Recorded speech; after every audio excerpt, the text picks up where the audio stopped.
Hola, bienvenidos, bienvenidas a Conversando en el Ágora. Hoy es nuestro 10º programa. El día de hoy, sin abandonar la mitología griega, vamos a hablar de las diosas y específicamente de cómo, a través de sus historias, la mujer ha sido estigmatizada y se han generado estereotipos en la cultura occidental.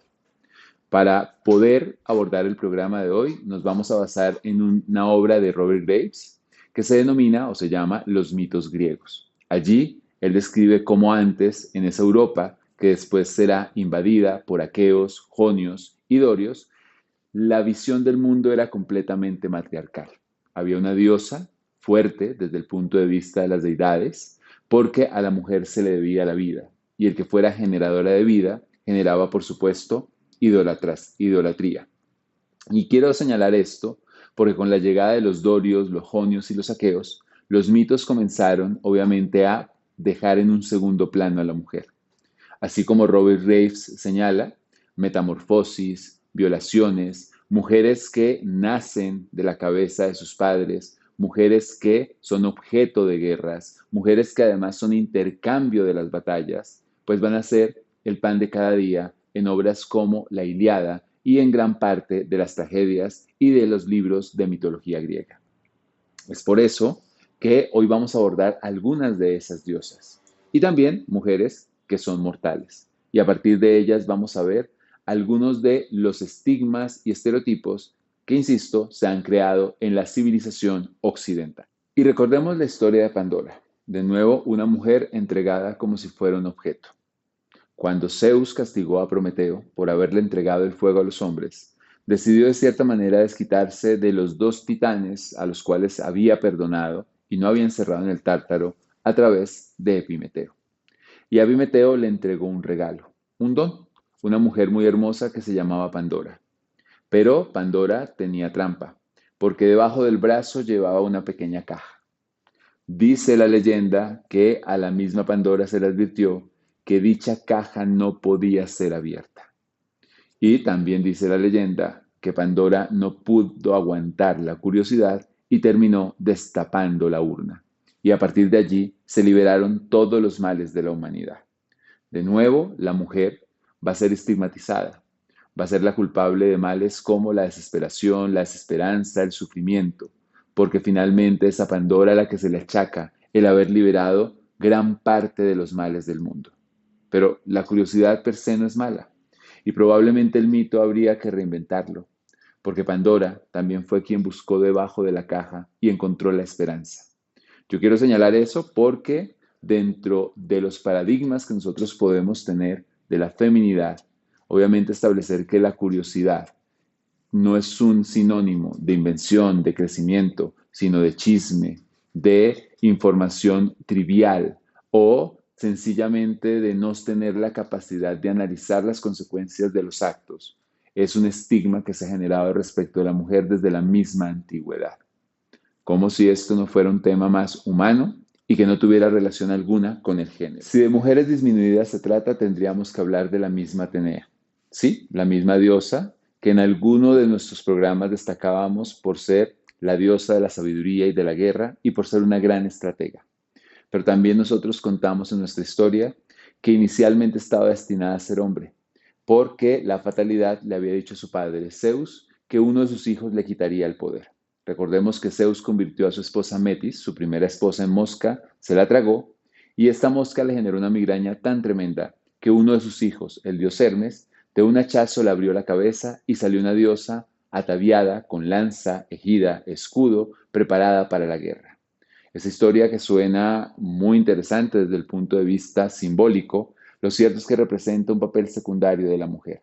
La sabiduría, que era asignada a esas diosas originarias en ese mundo europeo anterior al mundo griego, pues en este caso será una derivación misma de lo masculino, como si fuera un elemento secundario. Atenea, por lo tanto, en esta imagen sería importante porque es una derivación de la cabeza de su padre. Casi que es el equivalente al mito de Adán y Eva, en donde la mujer está condenada a ser una costilla del hombre, en este caso de Adán. No obstante, también he de decir que aun cuando esta fuera la simbología y de cierta manera el paradigma creado a través del mito, También tenemos que decir que la figura matriarcal sería tan fuerte que la misma Atenea, tal como lo vimos en nuestros programas anteriores, demostraría que las mujeres pueden hacer guerras inteligentes, sensatas, en donde la violencia no es el dominio, sino el dominio es la inteligencia, la sagacidad, la capacidad, en este caso, de generar estrategias para ganar batallas y, por qué no, la guerra definitiva.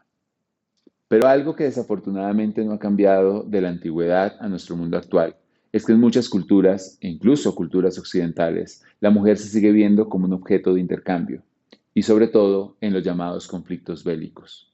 Tenemos que recordar varias historias. La historia de la misma Casandra y el cómo el hecho de no haber aceptado las insinuaciones de un dios generó que fuera castigada, que todo el mundo la tomara por loca, porque obviamente la mujer no era dueña de su cuerpo, de su sexualidad, no tenía capacidad de decir no frente a la propuesta de un hombre. Y si de intercambio se trata, otra mujer muy poderosa, también incluso diosa, estaría condenada a ser un objeto de intercambio. Estamos hablando de la diosa Persefone o Proserpina. Quiero recordarles su historia. Proserpina es hija de la diosa Ceres o Deméter, la diosa de la naturaleza. Dice la leyenda que estaba en el bosque y que el dios Hades, que estaba pasando por allí, con un casco que le da invisibilidad, se enamoró de ella. No le preguntó a Persefone si quería ser su pareja, si quería ser su esposa, sino sencillamente la raptó, porque las mujeres, vuelvo a insistir, en algunas culturas y en un momento inicial en la cultura occidental se veían como un objeto de intercambio. Así que Persefone no tuvo voluntad alguna y tuvo que acompañar a un hombre al Averno. Y en el Averno, Hades la engañó e hizo que comiera de los alimentos que allí, en el Hades, en el mismo inframundo, se daban. Y esto para asegurar, obviamente, tenerla como prisionera. Estamos hablando de un estigma que parece muy romántico, pero realmente es obligar a una mujer a que permanezca al lado de un hombre que no necesariamente quiere y no desea. Y quiero recordarles que finalmente su salida al mundo, más allá del Averno, se debe a la furia de su madre Deméter, quien generaba el invierno y el otoño, y a la negociación del propio Zeus por el temor a que la naturaleza pues colapsara. No fue decisión de Persefone poder visitar a su madre en el Olimpo porque se consideraba una prisionera. Recordemos cuántas mujeres en la actualidad, por los celos de sus maridos, no pueden salir de sus casas, como si del Averno se tratara. Pero no todos los estigmas son malos, porque también entre las virtudes femeninas que mostró la mitología griega está la sabiduría, la capacidad de dar consejos. Al final del día las diosas representaban la maternidad, pero no la maternidad en el sentido de no poder disponer del cuerpo frente a la decisión de tener o no tener hijos, sino al consejo bien dado, al consejo sabio. Y aquí podemos tener a la misma diosa Tetis, quien es la madre de un semidios, Aquiles. Recordemos que cuando Aquiles decide volver a la batalla de Troya, llama a su madre, quien aparece en el océano, y la Titanide le da un consejo muy sabio. La Titanide le señala que tiene dos alternativas. La primera alternativa es sencillamente irse de la guerra, abandonarla, casarse, tener hijos, tener descendencia, vivir una vida tranquila. La segunda alternativa es volver a la batalla y que el nombre de Aquiles sea recordado en la historia, incluso en la actualidad, pero con una moneda de cambio, y es que su vida sería efímera, la inmortalidad a cambio de una muerte temprana.